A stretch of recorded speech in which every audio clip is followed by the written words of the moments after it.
1945 में जब second world war हुआ तो इसका मतलब ये नहीं था कि आगे वॉर नहीं होगी।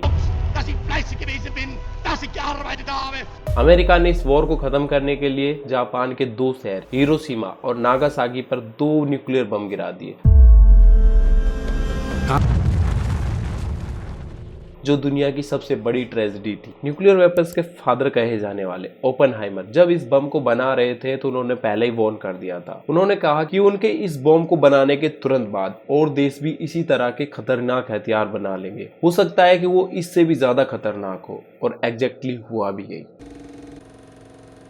इतनी बड़ी ट्रेजेडी को देखते हुए ऐसा लगा कि शायद दुनिया में इन हथियारों का भी कभी इस्तेमाल नहीं किया जाएगा, लेकिन जिसके पास भी हथियार थे वो अपने आप में एक बहुत बड़ी पावर बन चुका था। लेकिन इनके बाद कई और देशों ने भी ऐसे ही हथियार बना लिए थे। अमेरिका के बाद ब्रिटेन, फ्रांस, रूस, चीन। 1949 के आते आते इन सब के पास न्यूक्लियर वेपन्स थे, और भारत तो अभी आजाद ही हुआ था, और देश के पहले प्रधानमंत्री पंडित जवाहरलाल नेहरू न्यूक्लियर वेपन्स की आइडियोलॉजी के बिल्कुल अगेंस्ट थे। वैसे तो भारत ने न्यूक्लियर डेवलपमेंट की शुरुआत 1915 में शुरू हो गई थी। 1947 को जब भारत को ब्रिटिश कॉलोनियल रूल से आजादी मिलने के तुरंत बाद डॉक्टर होमी जहांगीर बाबा, जिन्हें भारत का फादर ऑफ न्यूक्लियर प्रोग्राम कहा जाता है, न्यूक्लियर एनर्जी को पीसफुल यूज करने की बात शुरू करने वाले और न्यूक्लियर फील्ड में इंडिया के साइंटिस्ट और टेक्नोलॉजी को आगे बढ़ाने वाले वो पहले साइंटिस्ट थे। वैसे बाबा का मेन काम था कि देश के यूरेनियम और थोरियम भंडारों से बिजली निकालना, लेकिन यहाँ अब तक न्यूक्लियर वेपन्स की बात नहीं की गई थी। यहाँ न्यूक्लियर एनर्जी का इस्तेमाल इलेक्ट्रिसिटी जनरेट करने में और डिफरेंट रिसोर्सों में यूज किया जा रहा था। लेकिन दिसंबर 1959 में चीन लगातार न्यूक्लियर वेपन्स को टेस्ट कर रहा था, जिसका मतलब सीधा था इंडिया के लिए थ्रेट। बाबा इस बात को अच्छे से जानते थे कि इंडिया को आज नहीं तो कल न्यूक्लियर वेपन बनाने ही होंगे। इसलिए उन्होंने न्यूक्लियर एनर्जी की कमेटी से बात करते हुए कहा कि अब हम इतने इंडिपेंडेंट तो हो चुके हैं कि अब हम खुद एक न्यूक्लियर बम बना सके। यहाँ इंडियन गवर्नमेंट ने इसे पूरी तरह से डिनाई कर दिया था, और नेहरू भी अभी इस बात से कमिटेड नहीं थे, और वो यूएसए के वेपन्स कंट्रोल पॉलिसीज के बारे में बात कर रहे थे। लेकिन भाभा एक सीक्रेटली बॉम्ब बनाना चाहते थे, लेकिन उन्हें जरूरत थी दिल्ली से एक हरी झंडे की। वो आई, लेकिन लेट, कुछ कीमत चुकाने के बाद। चीन ने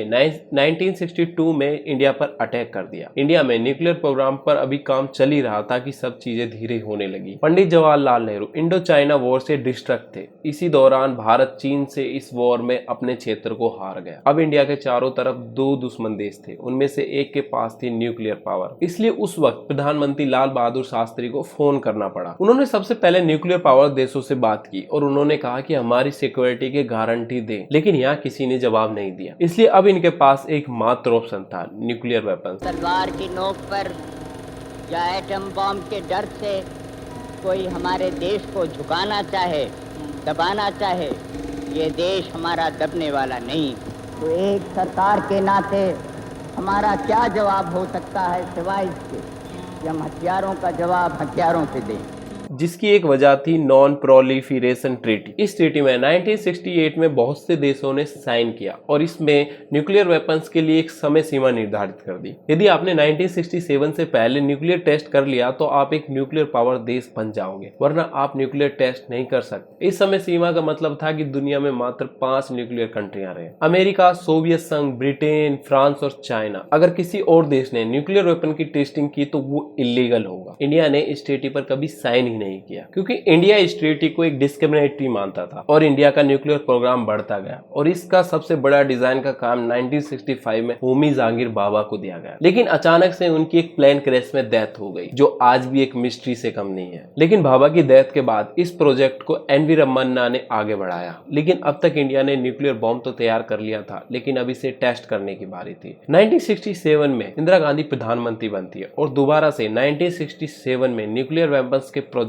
पर एक जोर से दोबारा से काम शुरू होता है, और इस बार हरी झंडी मिल गई थी और लोकेशन वही थी राजस्थान का पोखरण। इस बम को मुस्कुराता हुआ बुद्धा कहा जाता है। अगर इसमें भी कोई आगे भ्रम था तो वो 1971 में दूर हो गया, क्योंकि जब भारत ने पाकिस्तान के साथ एक और युद्ध लड़ा। इस न्यूक्लियर वेपन का डिजाइन फेट मैन से मिलता जुलता था, जो कि नागासाकी पर जो परमाणु बम गिराया गया था। इस प्रोजेक्ट पर केवल 75 इंजीनियर्स ने काम किया। इस न्यूक्लियर टेस्ट को इतना सीक्रेटली किया गया था कि बेमुश्किल से किसी को पता था कि इस डेटोनेशन सिस्टम चंडीगढ़ से आई थी और प्लूटोनियम सिरसा रिएक्टर से आया था। ये सब ट्राम्बे में इकट्ठा किया गया और वहां से पोखरण लाया गया। इस न्यूक्लियर वेपन की टेस्टिंग इंडिया के लिए एक बहुत बड़ी सफलता थी। कुछ मिलिट्री इंप्लीकेशंस के साथ एक पीसफुल न्यूक्लियर एक्सप्लोजन कहा, लेकिन बाकी दुनिया ने इसे एक्सेप्ट नहीं किया और इन सब के बाद इंडिया को वेस्टर्न कंट्रियों के प्रतिबंध झेलने पड़े और अगले 24 सालों तक इंडिया न्यूक्लियर टेस्ट नहीं कर पाया था। लेकिन इसे दोबारा करने की जरूरत तब पड़ी जब पाकिस्तान खुद न्यूक्लियर टेस्ट करने में लग रहा था। पाकिस्तान ने 1980 में न्यूक्लियर वेपन्स को टेस्ट करना शुरू कर दिया था। इसका मतलब साफ था कि अब चाइना के बाद भारत का एक और दुश्मन न्यूक्लियर टेस्ट करने में लग गया है। लेकिन इंडिया यहाँ पर पीछे नहीं रहना चाहता था, इसलिए उसने फिर से न्यूक्लियर वेपन्स को टेस्ट करने का काम स्टार्ट कर दिया और अगले 1990 के डिकेड में एक जियोपॉलिटिकल अर्थक्वेक आया। साथ ही आर्म्स कंट्रोल ट्रीटी पर भी बात हो रही थी, जिसे CTBT कहा गया। इसका मतलब था कंप्रिहेंसिव टेस्ट बैन ट्रीटी। ये ट्रीटी न्यूक्लियर वेपन्स की टेस्टिंग पर बैन लगाने वाली, इसलिए इंडिया ने 1995 से फिर से तेजी से न्यूक्लियर वेपन्स की टेस्टिंग का काम शुरू कर दिया और प्रधानमंत्री नरसिम्हा राव ने एक और टेस्टिंग की मंजूरी दे दी। सभी तैयारियां कर ली गई थी और इस बार भी लोकेशन वही थी पोखरण। लेकिन यहाँ अमेरिका इंडिया को न्यूक्लियर टेस्टिंग करने से रोकने में लगा हुआ था। अमेरिका कभी चाहता ही नहीं था कि इंडिया एक न्यूक्लियर वेपन कंट्री बने, इसलिए उसने इंडिया की टेस्टिंग की जासूसी करने के लिए इंडिया के ऊपर सैटेलाइट लगा दिए। इसलिए उसने सैटेलाइट के जरिए से इंडिया के होने वाले न्यूक्लियर टेस्टों को वो देख रहा था। उस वक्त अमेरिका के बिल क्लिंटन राष्ट्रपति थे। तब उन्हें डर था कि भारत और पाकिस्तान के बीच न्यूक्लियर वेपन्स की रेस चलने लग गई है, तो उन्होंने सबसे पहले अमेरिका के एम्बेसडर को एक मिशन भेजा।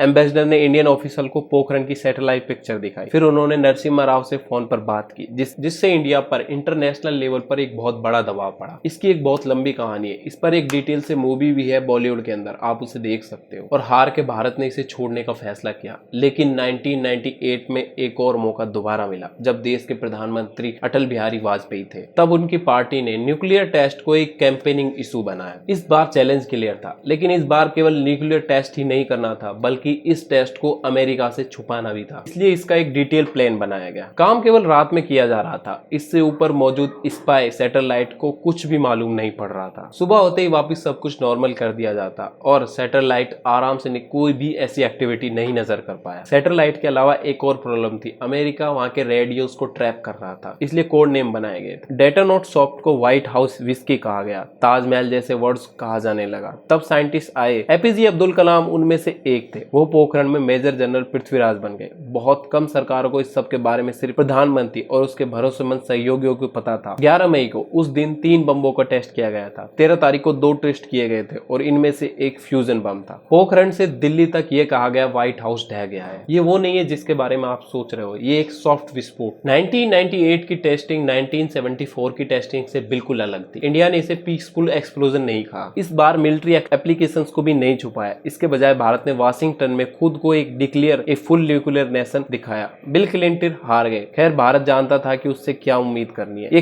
काफी हद तक 1974 की रिक्रेशन थी, जिसका लीड वेस्टर्न देशों ने किया था। अमेरिका ने इंडिया के लिए मंजूरी दे दी, लेकिन काफी ज्यादा टेस्ट करने के बाद प्रधानमंत्री अटल बिहारी वाजपेयी ने परमाणु परीक्षणों पर रोक लगा दी और उन्होंने नो फर्स्ट यूज पॉलिसी को मेंशन किया, जिसका मतलब ये था कि इंडिया कभी भी पहले न्यूक्लियर बॉम्ब का यूज नहीं करेगा। इंडिया केवल इसका इस्तेमाल परमाणु वेपन्स के अटैक का जवाब देने के लिए करेगा। उन दोनों वादों को बरकरार रखा गया। सरकारें बदल गई, नेता बदल गई, लेकिन इंडिया की न्यूक्लियर वेपन पॉलिसी आज भी वहीं की वही है। अगर पीछे मुड़ के देखे तो ये सब था सही। इन सब के बाद भारत के खिलाफ किसी भी देश की वॉर छेड़ने की हिम्मत नहीं हुई और वेस्टर्न कंट्रियों की इन ट्रीटियों का सबसे बड़ा रिजल्ट हमें यूक्रेन को देखने को मिलता है। उन देशों ने यूक्रेन को सिक्योरिटी की गारंटी दी और उसके पास जितने भी न्यूक्लियर वेपन्स थे उन्हें छोड़ने के लिए कहा और यूक्रेन ने अपने सभी न्यूक्लियर वेपन्स छोड़ दिए और आज यूक्रेन पर अटैक हो रहा है और वही देश अटैक कर रहे हैं जिन्होंने न्यूक्लियर वेपन को सिक्योरिटी की गारंटी दी थी। आज अमेरिका और एशिया इंडिया को अपना पसंदीदा पार्टनर मानते हैं। दोस्तों, इन सब के बारे में आप क्या सोचते हो हमें कमेंट बॉक्स में जरूर बताएं। अगर आपको कंटेंट पसंद है तो हमें सब्सक्राइब बटन पर जरूर क्लिक करके जाएं।